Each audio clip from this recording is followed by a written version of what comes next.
ಮತ್ತೊಂದು ದುರಂತ ಆಗಿದೆ ನೋಡಿ. ಮಹಾರಾಷ್ಟ್ರದಲ್ಲಿ ದೋಣಿ ಮಗುಚಿ ಭೀಕರ ದುರಂತ ಒಂದು ಸಂಭವಿಸುತ್ತಿದೆ. ಅಣೆಕಟ್ಟೆಯಲ್ಲಿ ದೋಣಿ ಮಗುಚಿ 6 ಜನ ನೀರ್ಪಾಲಾಗಿದ್ದಾರೆ. ಮಹಾರಾಷ್ಟ್ರದ ಪುಣೆಯ ಒಂದು ಅಣೆಕಟ್ಟೆಯಲ್ಲಿ ದುರಂತ ಸಂಭವಿಸಿರುವಂಥದ್ದು.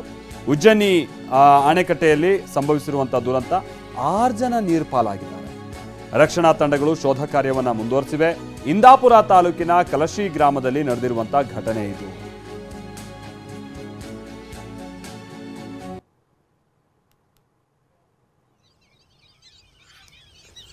ಮಹಾರಾಷ್ಟ್ರದಲ್ಲಿ ದೋಣಿ ಮಗುಚಿ ಒಂದು ದುರಂತ ಸಂಭವಿಸಿದೆ. ಅಣೆಕಟ್ಟೆಯಲ್ಲಿ ದೋಣಿ ಮಗುಚಿ ಈ ದುರಂತ ಸಂಭವಿಸಿರೋದು. 6 ಜನ ನೀರ್ಪಾಲಾಗಿದ್ದಾರೆ. ಮಹಾರಾಷ್ಟ್ರದ ಪುಣೆಯ ಉಜ್ಜಯಿನಿ ಅಣೆಕಟ್ಟಿನಲ್ಲಿ ಈ ದುರಂತ ಸಂಭವಿಸಿದೆ. 6 ಜನ ನೀರ್ಪಾಲಾಗಿರೋದು ನೋಡಿ. ಇಲ್ಲಿ ರಕ್ಷಣಾ ಕಾರ್ಯಾಚರಣೆಯೂ ಕೂಡ ಈಗ ನಡೀತಾ ಇದೆ. ಇಂದಾಪುರ ತಾಲೂಕಿನ ಕಲಶಿ ಗ್ರಾಮದಲ್ಲಿ ನಡೆದಿರುವಂಥ ಒಂದು ಘಟನೆ ಇದು. ಭಾಳ ದುರಂತ.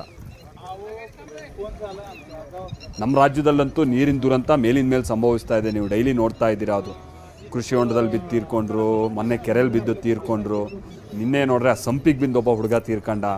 ಈ ಥರದ ಅಂಥ ಘಟನೆಗಳು ಇದು ಮಹಾರಾಷ್ಟ್ರದಲ್ಲೂ ಕೂಡ ಇಂತಹದೇ ಘಟನೆಗಳು ನಡೆದಿದೆ.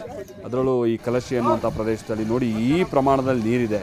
ಈ ಮೃತದೇಹ ಹುಡುಕುವಂಥದ್ದೆಲ್ಲ ಬಹಳ ಕಷ್ಟಕರವಾದಂಥ ಕೆಲಸ ಇದು. ಸೊ ಆ ಕಾರ್ಯಾಚರಣೆಯಲ್ಲಿ ಸದ್ಯ ಸಿಬ್ಬಂದಿ ತೊಡಗಿದ್ದಾರೆ.